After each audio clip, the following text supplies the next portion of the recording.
Hello students, welcome back to your channel at Tech Guruji. I, Aman Bhatia, welcome you all for the session. Today we are going to begin a new topic of 12th Standard Maharashtra State Board. So before we proceed further, I would like to request you to share the channel with all the students and friends who can be benefited with the video. Remember, this video is unlisted and only the people having the link will be able to view this particular lecture. Also, if this is the first time you are on my channel watching the video, then please ensure that you do hit on the subscribe button before you leave the channel. Alright, so students, today the topic what we are going to begin is a kinetic theory of gases. Okay, it's a very nice topic, theoretical based topic, and the questions do come from this chapter even in your entrance examination. Okay, it's a big topic, a very important concept which we need to learn in 12th standard. Okay, so today in the first lecture, lecture number 1, we will discuss the very basics, the introduction of the topic and few gas laws and also certain thermodynamic processes which are going to be used in this particular topic. So student, let us begin with the class. Well, the first and the foremost thing in kinetic theory of gases, what are the main questions which should hit your mind? They are: what are the different states of matter? How do you distinguish between the solid, liquid and gaseous state? What are the gas laws? What is an absolute temperature? And so on. We are going to discuss all these questions at length. Okay, let us first target question number 1, 2 and 3 for today. Okay, what are the different states of matter? So students, answer is very simple. The 3 states of matter, which was also given in the next question itself, it's a solid, liquid and gas. Ideally speaking, okay, at a very high temperature, the gaseous state then gives us another state which is plasma. Okay, but we do not really consider it directly as a state of matter ideally, normally. Okay, so we still answer this question as solid, liquid and gas. Okay, moving to the next question: how do you distinguish between the solid, liquid and gaseous state? There can be many ways. Okay, but let us talk about the topic. It is kinetic theory of gases. Okay, so what we are talking about is kinetic. Okay, now kinetic relates to motion. So I can say that if we talk in terms of the topic, one of the simplest answer would be we can distinguish between the solid, liquid and the gaseous state with the help of the mobility of the molecules. That is the motion of the molecules. We know that the solid molecules are tightly packed. They can only vibrate about their mean position, wherein the liquid molecules can easily move around, wherein the gaseous molecules can move freely. The intermolecular force of attraction between them is negligible.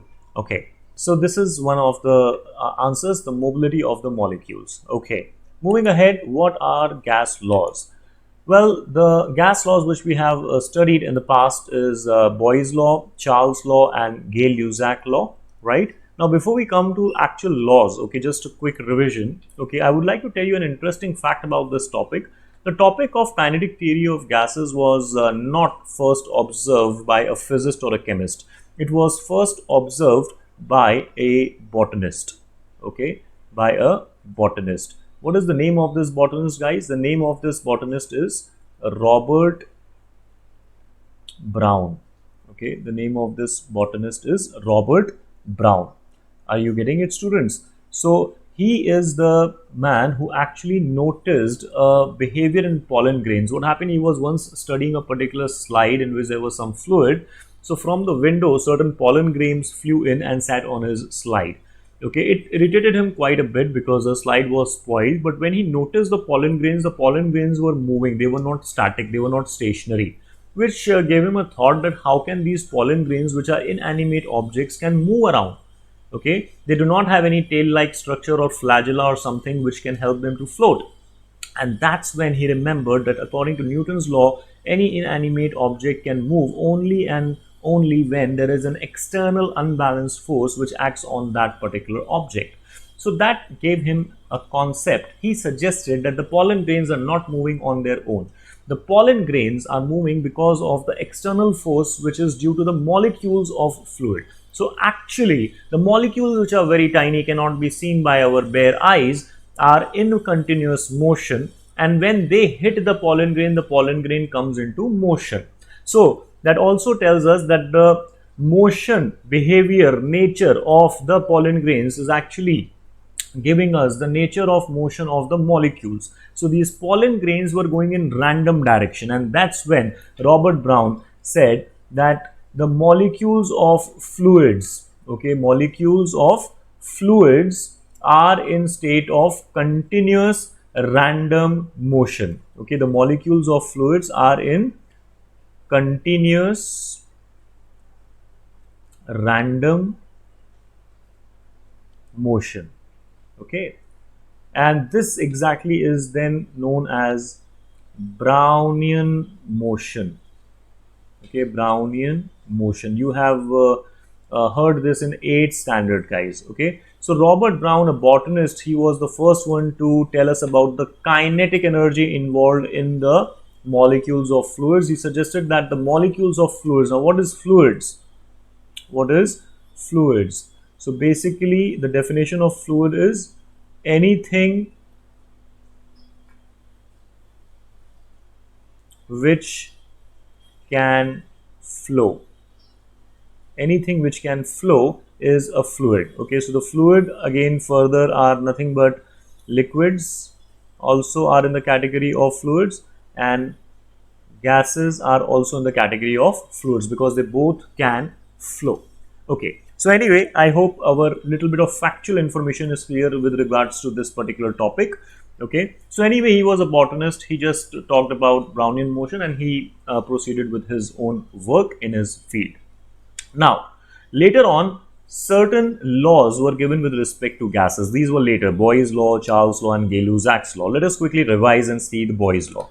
What is Boyles Law, students? Boyles Law states that the pressure of a given mass of an ideal gas is inversely proportional to its volume at constant temperature. Okay, so what we have is here the relation of a pressure of a given mass of an ideal gas. We'll talk about the term ideal gas later. Is inversely proportional. There is a relation here to its volume. Okay, what is the volume? Let us say volume is V at constant. Okay, something is constant. What is constant here is temperature. This is capital T. Okay, so this temperature is also a special temperature. This is not degree Celsius. This is Kelvin scale. Okay, Kelvin temperature, also called as absolute temperature. Okay, also called as absolute temperature. We'll again discuss this a little later or maybe in the next class, but right now just keep in mind this is capital T, which is Kelvin scale. It is given as capital K, not degree Celsius or not degree Kelvin. Okay, this is degree Celsius is a normal temperature. So this capital T denotes Kelvin scale.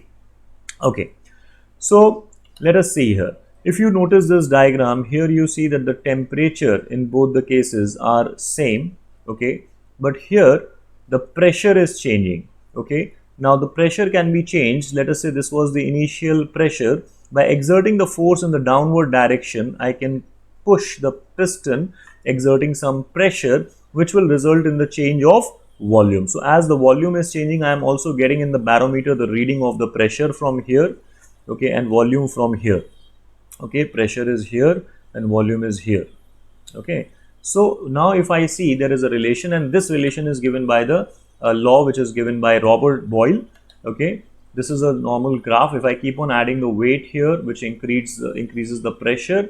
Okay, there is a relation between volume and pressure. This is volume versus pressure graph, which looks like this. Okay, now understand that this law is also called as Mariott's law. Why it is called so is because this relation of expansion or compression of a gas at a constant temperature, this empirical formula was given by physicist Robert Boyle in 1662 and was also later discovered by French physicist.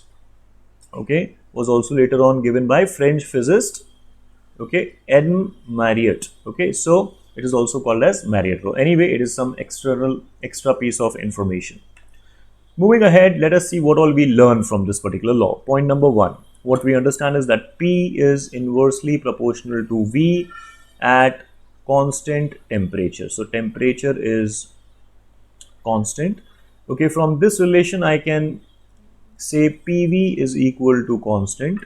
Okay, and from here I can conclude that P1 V1 is equal to P2 V2. Also, the process what we are talking about, the thermodynamic process what we are talking about in this particular law is at a constant temperature. Constant temperature. such a process in which temperature remains constant throughout is called as a isothermal process. Okay, it is called as isothermal process. Okay, so isothermal process भी बोलेंगे. ठीक है, boys law में जो process हम use करते हैं वो कौन सा है? आइसोथर्मल प्रोसेस है. अगर हम बॉयज लॉ का ग्राफ देख लें एक बार वापस से अच्छे से, ठीक है, समझने के लिए, तो ये प्रेशर वर्सेस वॉल्यूम ग्राफ है. इसको हम पीवी डायग्राम भी बोलते हैं, है ना, या तो फिर P versus V graph. Okay, ये हमेशा पढ़ने आना चाहिए. This is A versus B. A is always on the y axis and B is always on the x axis. So it is P versus V graph. Okay, P versus V graph, very very important. So along with the change in pressure, there is a change in volume. We'll compare this graph later with one another graph. Okay, so to find out that at a given change of pressure, how the volume is changing, just to identify the slopes. Okay, now this particular graph also has a very special name, students. This graph is also called as isotherm. Okay, this graph is called as isotherm. Okay, this graph on the other hand, graph B, is the graph of pressure against 1 by V. Okay, so we know that pressure is proportional to 1 by V. I hope you understand this. Pressure is inversely proportional to V, whereas pressure is directly proportional to 1 by V. So this graph is pressure proportional to 1 by V, or pressure versus 1 by V, which comes as a straight line. A slope is constant here. I hope this entire information about Boyles law is very very clear to us. Let us move ahead to Charles law. Okay, when we talk about Charles law, what is Charles law? Charles law states that the volume of a given mass, volume V of a given mass of an ideal gas is directly, there is a relation directly proportional to its temperature. Okay, again, what temperature? Kelvin temperature at constant pressure. P is constant. Okay, so let us have a look. So this is how we have the V versus T graph here. Okay, again, because here it already a matter here already has some volume and it is at certain temperature, so it cannot start from zero. So it starts from some point which is not zero. Okay, so this is very very important, and here are few examples or the applications of Charles law. Very interesting. It can explain a lot of things. As we say, physics is a very very interesting subject, students. Okay, तो मतलब physics का जो use है वो देखो biology में भी है. lungs, ठीक है, how we breathe can be explained with the help of Charles law. ठीक है, हमारे फूड में ब्रेड वगैरह जब हम बेक करते हैं तो वो क्यों फूलती है, ठीक है, कैसे जब टेम्परेचर चेंज होता है तो एयर एक्सपैंड होती है, वो सब हम चार्ल्स लॉ के थ्रू एक्सप्लेन कर सकते हैं. टायर ट्यूब्स वगैरह फ्लोट क्यों होते हैं पानी में, the parachute, what I'm talking about, the gas balloon. Okay, all can be explained with the help of Charles law, students. Okay, now he is Mr. Charles, okay, who gave us this law. He was a French chemist. Okay, it is just for your information, not really going to be asked in a board examination or entrance ever. Okay, but it's just nice to know and see who are these big people.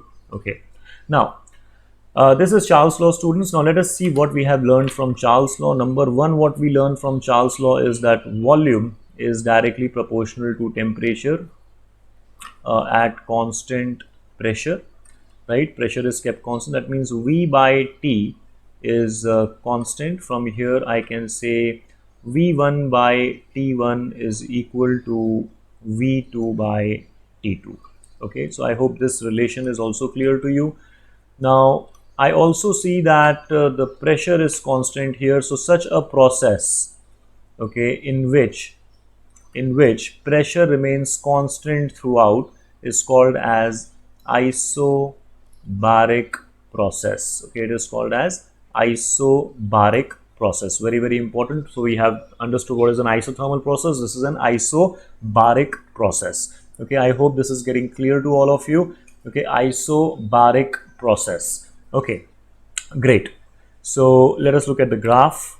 Okay, let us look at the graph, okay, of P versus V. Again, this is your PV diagram. Okay, now what does this PV diagram tells us?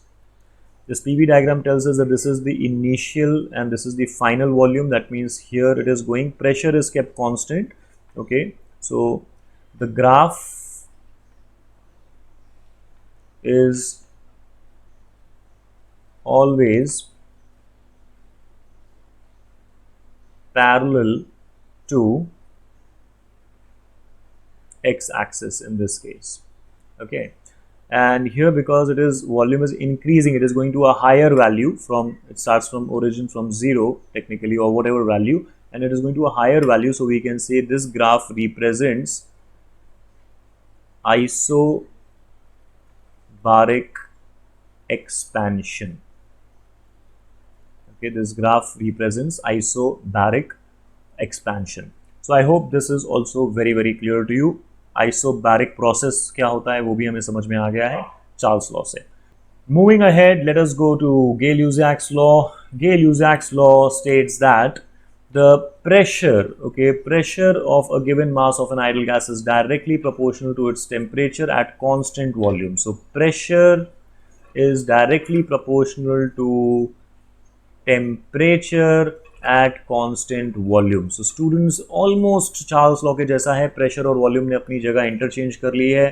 तो इसका मतलब जो हमें बात इसमें समझने वाली है, ठीक है, वो ये है कि अगर हम ध्यान से समझें, जो लुइस गे ल्यूजैक ने ये 1800 अर्ली 1800 में ये दिया था, ठीक है, ये एक रेफरेंस डायग्राम है समझने के लिए. अब बेसिकली हम यहाँ पे बोल रहे हैं कि अगर वॉल्यूम कांस्टेंट रखा जाए तो pressure is directly proportional to temperature. ठीक है, तो इसमें से हमने क्या क्या बातें सीखने को मिलती हैं वो देखते हैं. देखो, पहली चीज़ तो pressure is directly proportional to temperature कब? जब वॉल्यूम कांस्टेंट होगा. इसका मतलब P by T is constant, और इसका मतलब एक फॉर्मूला बन गया P1 by T1 is equal to P2 by T2. Student समझ में आ रहा है, मज़ा आ रहा है? प्लीज़, ठीक है, do like the video and share the video. So P1 upon T1 is equal to P2 upon T2. ये बात हमको यहाँ पे अच्छे से समझ में आ गई. और दूसरी चीज़ जो हमें समझ में आ गई, ये प्रोसेस कौन सा, ये एक ऐसा प्रोसेस है जिसमें वॉल्यूम कांस्टेंट है. ठीक है, तो such a process in which volume remains constant throughout, okay, is called as isochoric process. Now a lot of times students say, sir, we get very confused. देखो, isothermal तो clear है sir, but isobaric और isochoric में कभी कभी confusion होता है. तो उसका बहुत ही सिंपल सा एक आंसर है. प्रेशर का जो यूनिट है वो बार है.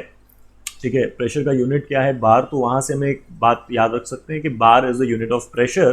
ठीक है, तो isobaric is related to constant pressure. Okay, wherein the left out is isochoric, which is related to constant volume. So students, there can be many ways to keep things in mind. Anyway, the important stuff is here which we take home. Now, important stuff, one more thing is the graph. Okay, if we talk about the PV graph, okay, the PV graph will come parallel to y-axis. Okay, यहाँ पे volume जो है V0, let us say ये constant रहेगा, और pressure जो है वो इंक्रीज और डिक्रीज हो सकता है. अगर मैं यहाँ पे ये लिख रहा हूँ PI है और ये लिख रहा हूँ PF है, ठीक है, तो इसमें डेफिनेटली एक हायर वैल्यू से लोअर लेवल पे आ रहा है. ठीक है, प्रेशर, ठीक है, तो प्रेशर कम हो रहा है इस ग्राफ में. ठीक है, बट जो इसका ग्राफ है, ठीक है, the graph will be parallel to y-axis. Okay, so I hope all this piece of information according to the Gil Zachs law is very very clear to us. एक बार हम सारे ग्राफ्स को compare कर लेते हैं ना, हमने ये जो लॉज पढ़े हैं, बट जस्ट उससे पहले एक छोटा सा प्रोसेस और भी है, वो हम देख लेते हैं. देखो, तीनों लॉज तो हमने कवर कर ली, और इन तीनों लॉज में हमने एक एक करके आइसोथर्मल, आइसोबैरिक और आइसोकोरिक प्रोसेस भी डिस्कस कर लिया. बट एक्चुअल में तुमने 4 प्रोसेसेस सुने होंगे और पढ़े भी होंगे, राइट? तो 3 प्रोसेस तो हमें क्लियर हो गए. चौथा प्रोसेस जो तुम्हारे माइंड में आ रहा है वो एकदम सही है. Yes, I am talking about an adiabatic process. Adiabatic process होता क्या है? The adiabatic process is a thermodynamic process in which there is no heat transfer from in or out of the system. For an ideal gas, an adiabatic process is reversible process with constant entropy. Okay, the mathematical representation of the adiabatic process is delta Q is equal to 0. So change of energy इसमें नहीं होता है, energy remains constant throughout. ठीक है, ये तुमने chemistry में भी पढ़ा हुआ है, तो I'm sure you understand the term entropy here. Okay, now अगर हम यहाँ पर एडियाबैटिक प्रोसेस की बात करें, ठीक है, एडियाबैटिक प्रोसेस का ग्राफ कुछ इस तरह से दिखता है। देखो ये जो ग्राफ है वो बहुत मिलता जुलता है किससे, बॉयज लॉ से। लेकिन अगर मैं एक ही ग्राफ, एक ही सिस्टम को स्टडी करूं, ठीक है, और उसमें दोनों ग्राफ को रिप्रेजेंट करूं तो मुझे थोड़ा थोड़ा फर्क दिखेगा, ठीक है। और उस स्लोप को हम कैसे आइडेंटिफाई कर सकते हैं with the various 4 options in the graph which are given to you, वो अभी हम क्लियर करते हैं। बट इससे पहले हम यहाँ पे देख लेते हैं कि इसमें क्या चीज़ें हमें समझनी है। इस केस में एडियाबैटिक प्रोसेस में स्टूडेंट्स होता है P is inversely proportional to V raise to gamma, okay, जिसमें ये जो गामा है, ठीक है, ये गामा जो होता है वो होता है एडियाबैटिक कांस्टेंट, ओके, क्या होता है, adiabatic constant.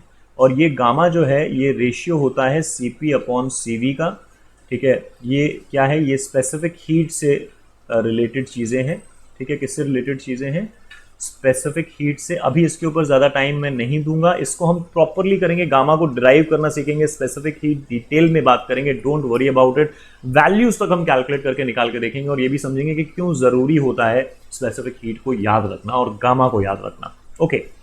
So students, for now you have studied this. Actually अगर मैं रिमाइंड कराना चाहूँ तो तुम लोगों ने लास्ट 11 में जब साउंड की वेलोसिटी पढ़ी थी जो सर आइजैक न्यूटन ने दी थी, उसमें थोड़ा सा एक एरर आता था, ठीक है। उस एरर को करेक्ट किसने किया था, लैपलास ने, ओके। उसको लैपलास करेक्शन के नाम से भी डालते थे, जहां पे उसने गामा इंट्रोड्यूस किया और फिर हमें जो वैल्यू है वो प्रॉपर मिली, राइट। तो इसके बारे में हम और डिटेल में बात करेंगे, लेकिन बाद में किसी आगे वाले लेक्चर में, लेकिन वो इस टॉपिक का पार्ट है डेफिनेटली, ठीक है।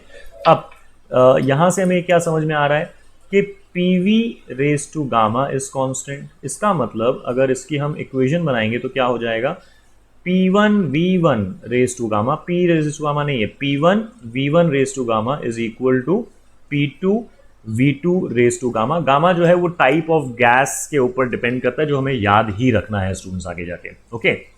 अब ये एक इंपॉर्टेंट इंफॉर्मेशन है यहाँ पर, ठीक है। अब ग्राफ को कंपेयर करके फटाफट देख लेते हैं। ये प्रोसेस तुम लोग को क्लियर है, ये पार्ट तुम लोग को क्लियर है, ठीक है। अब एक बार सारे ग्राफ्स हम कंपेयर करके देखते हैं। तो देखो ये आइसोबैरिक है, आइसोकोरिक, आइसोथर्मल और एडियाबैटिक। अब यहाँ पे तुम्हें समझ में आ रहा होगा कि अगर 2 पॉइंट्स हम यहाँ प्रेशर के ले लें, ठीक है, इस ग्राफ के ऊपर 2 पॉइंट्स, तो उसके लिए जो चेंज इन वॉल्यूम है वो अलग अलग आएगा, क्योंकि जो स्लोप या जो स्टीपनेस है, आई विल से, ठीक है ना, ये जो कर्व का स्टीपनेस है वो ज्यादा स्टीप कौन सा है स्टूडेंट्स, एडियाबैटिक है, ठीक है। तो अगर मेरे पास 4 ग्राफ है जिसमें सिमिलर कर्व दिख रहा है, ठीक है, तो उन दोनों को ही पकड़ लो और देखो ज्यादा स्टीप कौन सा है, ठीक है। और अगर फिर तुमसे अगर आइसोथर्म पूछा है तो तुम वो देखो जिसमें कम स्टीपनेस है।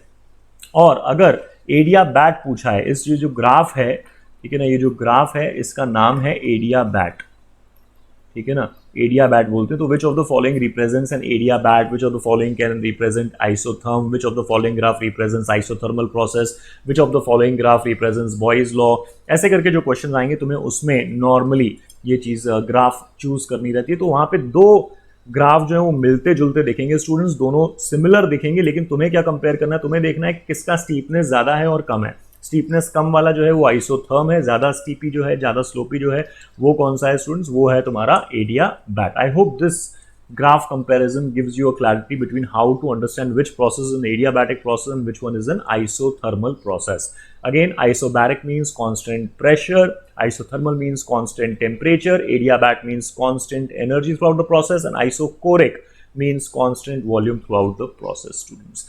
So far what we have studied is Boyles Law. Boyles Law clear हो गया है सबको, ये relation है उसका, ठीक है। इसमें टेम्परेचर कांस्टेंट है, pressure increase, volume decrease. Charles law भी हमें क्लियर है, ये रिलेशन फॉर्मूला है उसका, pressure constant, volume increase, temperature increase, ठीक है। फिर हमने गेल यूजैक लॉ भी देख लिया है, ये रिलेशन है उसका, constant volume, pressure increase, temperature increase and vice versa also.